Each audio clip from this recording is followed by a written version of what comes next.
Hi Hemant, hi Jatin. Welcome to the podcast. Thank you. आज का podcast हमारा ऑब्वियसली एक टॉपिक के ऊपर है, जेंसोल इंजीनियरिंग। मेरी वॉइस आज ज़्यादा ठीक नहीं है, so you will take this forward. Definitely thanks for coming. आपकी आवाज़ ठीक नहीं होने के बाद भी आपने इसको we have planned it because we were already late on our podcast. So आज का हमारा पॉडकास्ट का जो टॉपिक है, as he said, Gensol engineering. Yes. I start it with a quote. Mister Ravinder Singh हैं जिन्होंने एक बुक लिखी थी, कैन लव हैपन ट्वाइस। उसमें एक बहुत खूबसूरत लाइन थी, 3 W's can make anything happen in this world. W stands for wealth, whisky and women. So उनका कहने का मतलब ये था कि कोई भी इंसान इन 3 चीज़ों के लिए किसी भी हद तक जा सकता है। So we are going to discuss our first thing, that is called wealth. So wealth generate करने के लिए जग्गी ब्रदर्स ने कितनी हद तक fund diversion, manipulations, books fudge करी हैं, आज we are going to discuss that topic with Hemant ji. तो जतिन, जेंसोल इंजीनियरिंग इतना बज़ वर्ल्ड में है, एक्चुअली इसमें जेंसोल इंजीनियरिंग में क्या फ्रॉड्स हैं, कैसे हुए, इसमें आप थोड़ा हमें बताइए। देखो हेमंत, ये तो हमारी हिस्ट्री रही है कि जब बिजनेस बढ़ने लगते हैं लोग डेट उठाते हैं। अब उस डेट को हमने पहले भी डिस्कस किया है, debt can make you rich, debt can make you poor. तो इस सिनेरियो में debt has made them poor. वो किया क्यों? बहुत अच्छी कंपनी चल रही थी जेंसॉल इंजीनियरिंग, बहुत अच्छे ऑर्डर्स थे, ब्लू स्मार्ट बहुत अच्छी चल रही थी, 5 स्टार रेटिंग से चल रही थी। प्रॉब्लम ये आ गई, इन लोगों ने फंड्स उठाए 960-970 करोड़ के आसपास इरेडा और पीएफसी से, जिस फंड से इनको 6400 इलेक्ट्रिक व्हीकल खरीदने थे, क्योंकि इनकी पॉलिसी थी कि ये खुद गाड़ी खरीदते थे और उसको चलाते थे। जैसे जेंसॉल उसको खरीदती थी और वो ब्लू स्मार्ट को लीज पे दे देती थी, क्योंकि ब्लू स्मार्ट की खुद की अपनी इतनी बुक्स थी नहीं, जेंसॉल लिस्टेड कंपनी थी। जेंसॉल खरीदती थी और वो ब्लू स्मार्ट को लीज पे देती थी। अब जेंसॉल ने फंड्स ले लिए इरेडा और पीएफसी से। उसके बाद उस फंड्स को उन्होंने ईवी ना खरीदने की बजाय 200-250 करोड़ का फंड उन्होंने अपने पर्सनल पर्पस के लिए या दूसरे कामों के लिए यूज़ किया। सो अपनी अकाउंटिंग में और बिजनेस में एक बहुत बड़ी चीज़ है कि जिस चीज़ के लिए हम पैसा लेते हैं हमको उसी चीज़ के लिए यूज़ करना चाहिए। और लिस्टेड कंपनी होने के मतलब तो ये है कि आप अगर कोई फंड उठा रहे हैं, आपने उसका एंड यूज उसमें डिफाइन किया है, तो आपको उस एंड यूज के हिसाब से ही उस पैसे को इन्वेस्ट करना है, तभी वो आपको रिटर्न जनरेट करके देगा। अब उस सिनेरियो में इन्होंने पैसे में से 200-250 करोड़ रुपए अपने पर्सनल पर्पस के लिए यूज कर लिए, जिसमें डीएलएफ कमेलियाज का फ्लैट जो सबसे पॉपुलर हॉट चीज हो चुकी है आज के टाइम, तो वो उन्होंने स्टेटस सिंबल के लिए लिया, रहने के लिए लिया, वो उनकी अपनी पर्सनल कॉल थी। बट उन्होंने बिजनेस फंड्स को डाइवर्ट करके उस पैसे को उन्होंने गोल्फ सेट खरीदे। 25 लाख रुपए का गोल्ड सेट लिया हेमंत जी उन्होंने ओके। गोल्फ खरीदने के लिए। उसके बाद पर्सनल क्रेडिट कार्ड की पेमेंट्स हैं 10-10 लाख रुपए, 66 लाख रुपए उन्होंने दिरहम खरीदे। फॉरेन करेंसी में एक्सपेंसेस हो रहे हैं, ट्रैवल पे खर्चा हो रहा है, अपनी वाइफ्स को, अपनी मदर को 2-3 करोड़ रुपए वो ट्रांसफर कर रहे हैं। आप देखेंगे सेबी की एक रिपोर्ट आई जिसमें उन्होंने उस फंड्स के डाइवर्जन को क्लियरली बताया कि वो पैसा कहाँ कहाँ रूट हुआ है। अब इन फंड्स की यूटिलाइजेशन जो बिजनेस में होनी चाहिए थी, वो यूटिलाइजेशन यहां से बदल के पर्सनल पर्पज में चली गई। तो जो रिटर्न आना था वो रिटर्न तो आया नहीं, प्लस आपकी बैलेंस शीट और हिल गई। और जब किसी विसल ब्लोअर ने ये चीज़ जाके सेबी को इन्फॉर्म करी कि पैसा डाइवर्ट हो रहा है, उसके बाद से जब चीज़ें एक्सपोज होनी स्टार्ट हुई, तो आप देखिए कैसे पत्तों की तरह, ताश के पत्तों की तरह कंपनी ढह गई। जतिन, आपने बताया कि कंपनी पूरे ताश के पत्तों की तरह रह गई है, वही हमने कंपनी के शेयर प्राइस के साथ होते हुए देखा। तो आपका इसके बारे में क्या कहना है? शेयर मार्केट के प्राइस पे आने से पहले ना मैं आपको थोड़ा सा बैकग्राउंड बताना चाहूँगा, चीज़ें प्री प्लान कैसी थी। बुल रन जब भी स्टार्ट होता है या बुल रन जब चल रहा होता है तो वैल्यूएशंस मैटर ही नहीं करती हैं शेयर के प्राइस में। सिमिलर हुआ जेंसॉल इंजीनियरिंग में, जिसमें प्रोमोटर काफ़ी एक्टिवली इन्वॉल्व थे। इन्होंने अपनी वेलरेज सोलर इंडस्ट्रीज प्राइवेट लिमिटेड एक शेल कंपनी बना रखी थी, जिस कंपनी से ये जेंसॉल इंजीनियरिंग और एक दो और कंपनीज में ट्रेडिंग करते थे, शेयर ट्रेडिंग करते थे, जिसमें 338 करोड़ रुपए के शेयर ट्रेड हुए। दैट मीन्स वेलरे सोलर ने शेयर मार्केट में 338 करोड़ रुपए की ट्रेडिंग करी, और उस 338 करोड़ रुपए में 90% से ज्यादा जो शेयर ट्रेड हुए हैं वो जेंसॉल के हुए हैं। तो बेसिकली ये पंप एंड डंप की स्ट्रेटेजी थी, जिससे इन्होंने प्राइस को बहुत अच्छे तरीके से पंप किया। शेयर मार्केट में शेयर 1100 रुपए तक लेके गए। आप बिलीव नहीं करेंगे, एनएसई की वेबसाइट पे 31 मार्च 2024 तक प्रोमोटर की होल्डिंग 63 या 64% के आसपास थी, जो 3 मंथ्स में रिड्यूस होकर डायरेक्टली 34-35% के आसपास आ चुकी है। तो आप ये समझिए पिछले 3 महीने के अंदर प्रोमोटर्स ने नोइंगली 50% स्टेक मार्केट में ऑफलोड कर दिया है, जो किसके पास गया है? रिटेल इन्वेस्टर के पास, हाई प्राइस पे। सेकेंड चीज मैं आपको एक और बताना चाहूंगा कि 6 मार्च को टीवी पर आकर मिस्टर अनमोल जग्गी ने एक स्टेटमेंट दी थी कि हम मार्केट से, ओपन मार्केट से अपनी कंपनीज के शेयर परचेज करने का प्लान कर रहे हैं। और immediately next day 8 lakh share 8 मार्च को या 7 मार्च को 320 रुपए के रेट पे अनमोल जग्गी जी ओपन मार्केट में बेच गए थे, जो है आपको बल्क डील में आराम से मिल जाएगा। अब आप एक चीज समझिए, एक दिन पहले प्रमोटर आके ही बोलता है कि हम अपनी कंपनी के शेयर ओपन मार्केट से खरीदना चाह रहे हैं। नेक्स्ट डे वो प्रमोटर आके मार्केट में, ओपन मार्केट में शेयर 8 लाख बेच के चला जाता है 320 रुपए के भाव पे 7 या 8 मार्च को। आज हम 20 अप्रैल या 21 अप्रैल पे हैं, आप ये समझिए 1 महीना 10-12 दिन के अंदर शेयर 320 रुपए से गिरता हुआ 105 रुपए पे आ गया। आज भी लोअर सर्किट में है। सेबी ने प्रमोटर्स को बार कर दिया कि आप ट्रेडिंग नहीं करेंगे। आप एक चीज समझिए, इसमें नुकसान किसका है हेमंत जी? नुकसान अल्टीमेटली सारे शेयर होल्डर्स का है। पब्लिक मनी में, पब्लिक जिन्होंने पब्लिक मनी लैंड करी है, पब्लिक इंस्टीट्यूशन उनका है, इरेडा, पीएफसी।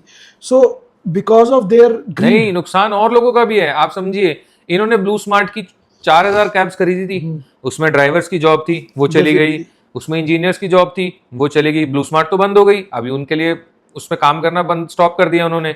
वो लोग गए पर्सनल पर्पस के लिए, पर्सनल ग्रीड के लिए। इनको तो सबको फायदे हो गए, चाहे इन्होंने पैसा कैसे भी डाइवर्ट किया, यूज किया, रूट किया, सेव किया, कुछ भी किया।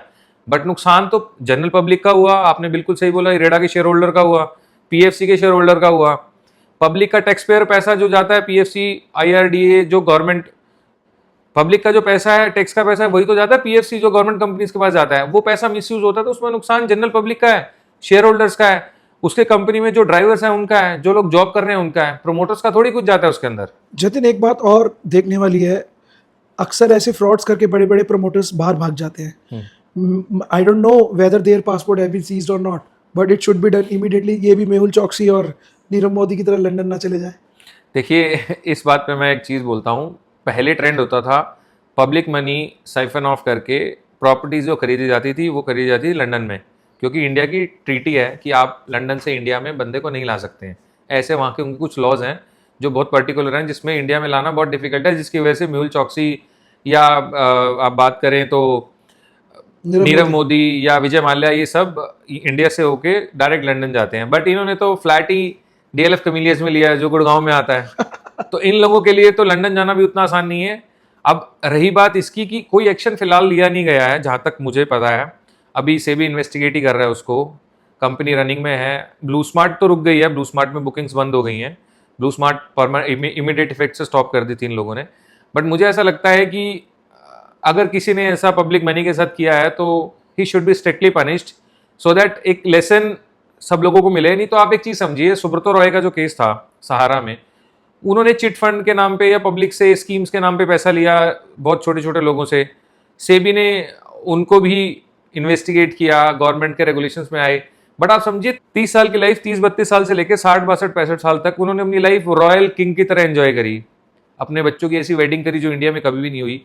तो उस पनिशमेंट का क्या फायदा जो 30 साल रॉयल जिंदगी जीने के बाद मिले, और उसके बाद वो हार्ट अटैक से या किसी बीमारी से समाओ ही एक्सपायर्ड। तो आप समझिए लाइफ का जो मेजर पीरियड होता है 28, 25, 30 साल से लेके 50, 60, 65 साल तक का, जब उन्होंने इतने बड़े एम्पायर में इतना बड़ा बिजनेस चला के पब्लिक के पैसे पे पब्लिक को मैनिपुलेट करके चलाया, अल्टीमेट ये चीज आई कि इसके स्कैम अनर्थ हुआ, तो उसमें नुकसान किसका है? वो पब्लिक का नुकसान है। ना तो उनको पैसा मिला, जिस बंदे ने वो स्कैम किया उस बंदे ने तो अपनी 30 साल की जिंदगी, मेजोरिटी जिंदगी रॉयल लाइफ जी। जिंदगी में सब कुछ उस बंदे ने कमाया खाया, हर बड़े सेलिब्रिटी के साथ उसने पिक्चर्स बनाई, हर बड़े बड़े सेलिब्रिटी के साथ फोटोज हैं उनकी। तो उस बंदे ने 30 साल तक अपनी लाइफ को एक किंग की तरह एंजॉय किया। किस पे? पब्लिक के पैसे पे। एक की स्कीम का पैसा दूसरी में डाल दिया, दूसरी की स्कीम का पैसा तीसरी में डाल दिया। तो नुकसान तो उन गरीब लोगों को या उन मिडिल क्लास का हुआ ना जिसने उसमें इन्वेस्ट किया। तो ऐसी पनिशमेंट का कोई फायदा नहीं है जो 65 साल की उम्र में जाके मिले। अगर आपको लगता है सेबी इन्वेस्टिगेट करे, हम किसी कंक्लूजन पे अराइव नहीं होते हैं कि ये फ्रॉड उन्होंने किया ही है। बट हाँ, अगर ये सेबी रेगुलेटर्स उसको टाइमली एक्सपोज करते हैं, चीजें निकालते हैं, उसको क्रिमिनल प्रोसिक्यूशन करते हैं, तो इनको टाइमली बार किया जाना चाहिए। जतिन, ये तो एक इंडिविजुअल केस निकल के आया है जहां पर इन्होंने पीएफसी और इरेडा से जो लिया हुआ पैसा उसको डाइवर्ट किया है। There may be more such instances in their company which is subject to investigation. अभी इन्वेस्टिगेशन होगी तो पता लगेगा। ऐसे कई सारे इंस्टेंसेस हो सकते हैं, and not only public money, company का खुद का जनरेटेड फंड्स भी होते हैं which they have retained as their earning, so उस रिटेन्ड अर्निंग को they might have मिसअप्रोप्रिएटेड।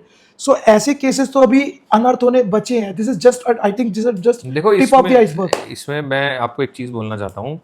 You are also a chartered accountant, I am also CA।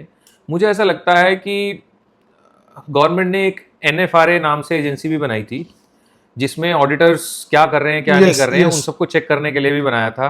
हालांकि NFRA से मुझे याद आया, एक बिजनेस मंथन, बिजनेस स्टैंडर्ड की समिट हुई थी जिसमें अनमोल जग्गी जी भी आए थे, अनमोल जग्गी या पुनीत जग्गी जी आए थे, और वहाँ पे NFRA के डायरेक्टर भी आए हुए थे। तो वहाँ पे जग्गी साहब ने बहुत अच्छे से एक्सप्लेन किया था कि हमारा बिजनेस 5 स्टार रेटिंग पे ब्लू स्मार्ट चलती है, हमारा विजन यही है कि हम इंडिया की सबसे बेस्ट कैब बनाएं, जो कि ये बन सकते थे अगर ये इंटेंशन इशू नहीं आते। तो ट्रस्ट मी, ओला उबर से अच्छी सर्विस ब्लू स्मार्ट देती है।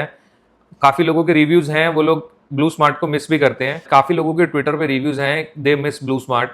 तो वो सर्विसेज, वो क्वालिटी जो इन लोगों ने डिलीवर की थी 5 स्टार, वो लोग उसको चाहते थे, बहुत अच्छे से उसका इस्तेमाल करना चाहते थे। लेकिन तो अपनी इंटेंशन इशू की वजह से इन लोगों ने अपनी कंपनी डाउनग्रेड कर दी। तो अब हम NFRA की बात कर रहे थे, तो NFRA के डायरेक्टर का क्वेश्चन यही था कि हम ऑडिटर्स को चेक करते हैं कि ऑडिटर्स अपना काम ठीक से कर रहे हैं नहीं कर रहे हैं।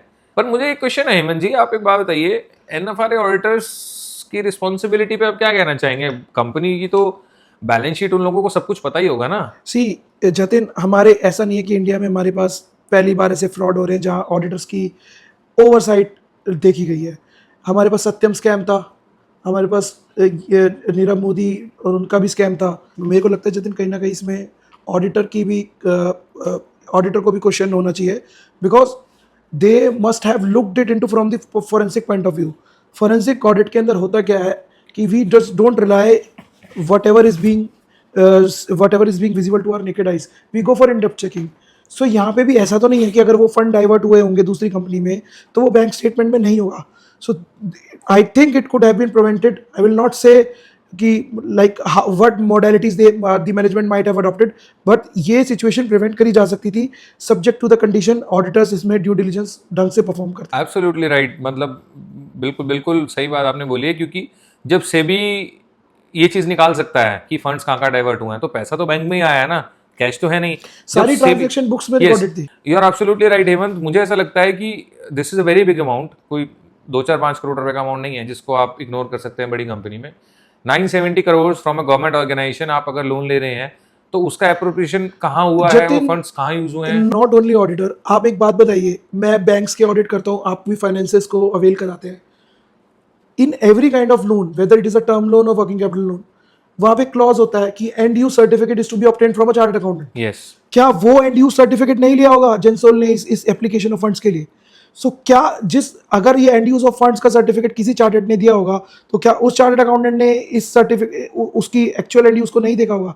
सो ऐसा नहीं है, systems are in place to check at every point, but ये कैसे सिस्टम्स बाईपास हो रहे हैं, it has to be looked for. See, हमारे पास कॉर्पोरेट गवर्नेंस इश्यूज के वजह से, डाइवर्जन और miss appropriation of public money की वजह से, बैंक फंड्स की वजह से, ये हमारे पास एक और नया केस है जेंसोल इंजीनियरिंग का। अब हमको क्या चाहिए, मतलब what a stake holder can expect from the government is the strict action against the promoters of the company, detailed inquiry, and to create a list of checks जहां से ये प्रॉब्लम दोबारा री इमर्ज ना हो। जो मेहुल चौकसी एंड नीरव मोदी के केस में लेटर ऑफ क्रेडिट के जो फ्रॉड सामने आए थे, उसके बाद इतने चेक्स लग चुके हैं कि अब वो शायद ही वो फ्रॉड रिपीट हो। सो क्या हम चेक्स लगाने के लिए फ्रॉड का वेट करें? Like we should wait for a fraud to happen for implementing check. देखो मुझे ऐसा लगता है कुछ पॉइंट्स ऐसे होते हैं जो एक अच्छे चलते हुए बिजनेस को डिसरप्ट करने के लिए बहुत बड़ा फैक्टर, बहुत बड़ा रोल प्ले करते हैं, जिसमें सबसे पहला पॉइंट जो है दैट इज़ हैवी डेट। आप एक चीज़ समझिए, हमने पहले भी ये चीज़ डिस्कस करी है कि debt can make you rich, debt can make you poor. इस सिनेरियो में debt has ended up all the things. सिर्फ डेट ही एक फैक्टर नहीं है, फैक्टर इंटेंशन भी है हेमंत जी। आप समझिए, एक बहुत अच्छी चल रही कंपनी में अगर आप बहुत ह्यूज डेट, आप ये चाहें कि ओवरनाइट सक्सेस या क्विक सक्सेस मिल जाएगी, that is a myth. Quick success, जो भी क्विक सक्सेस के मैटर पे जो चलता है ना, वो सस्टेनेबल पाथ नहीं है। आप रिलायंस का एग्जांपल ले लीजिए, आप बिरला ग्रुप ले लीजिए, इतने बड़े बड़े इंडिया के ग्रुप इतने बड़े इसलिए बने हैं क्योंकि इन लोगों ने पेशेंस बहुत रखी है, अपने बिजनेस को स्क्रैच से बिल्ड किया है, स्टेप बाय स्टेप चले हैं। Exactly, they have been working very hard from their inception. और 2-3 पीढ़ियां काम करने में लगी हैं, जिसके बाद जाके एंटीलिया खड़ा हुआ है या बिरला हाउस खड़े हुए हैं या उनकी बहुत बड़ी बड़ी फैक्ट्रीज या कंपनीज खड़ी हुई हैं। आप एक चीज़, इस चीज़ को अंडरस्टैंड कीजिए। अगर आप ये चाहेंगे कि आप एक जनरेशन में 3 साल या 4 साल या 5 साल या 10 साल लगा के फंड्स डाइवर्ट करने का अपना बिजनेस, जब तक आप अपने बिजनेस को सस्टेनेबल मोड पे नहीं लाएंगे, आपका डेट से आपका उतने ज़्यादा रिटर्न आना चाहिए कि आपकी बैलेंस शीट भी हैम्पर ना हो, आपकी रीपेमेंट भी हैम्पर ना हो। अगर आपका डेट 10% पे है तो आपके बिजनेस से 20-25% रिटर्न आनी चाहिए, सो दैट आप अपने डेट पे करने के बाद भी अपनी बैलेंस शीट में प्रॉफिट दिखा सकें। अगर आप उसके ऊपर डेट लेने के बाद उस पैसे को पर्सनल यूज़ के लिए देंगे तो पैसा तो आपने उठा लिया, रीपेमेंट करने के लिए तो पैसा है ही नहीं आपके पास। तो उस सिनेरियो में आप स्टार्टिंग स्टेज में, आप देखिए ईवी में बहुत हैवी कॉस्ट लगती है। एक गाड़ी जो पेट्रोल की लेंगे तो 12 लाख की मिलेगी, ईवी लेंगे तो 18 लाख की मिलेगी।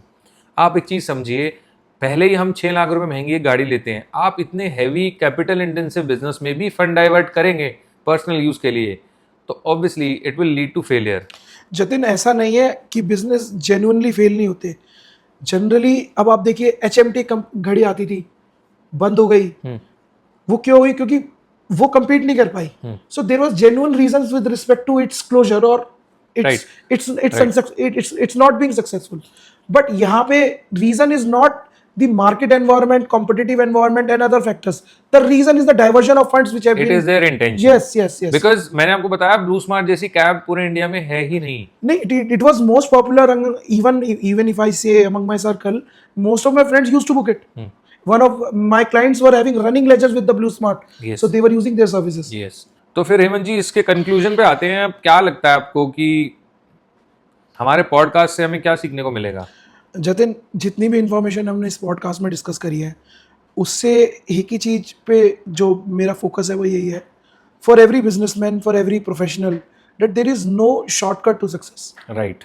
The only thing is you have to work hard, you have to dedicate yourself to your business, you should be honest to your business, you should have integrity for your business.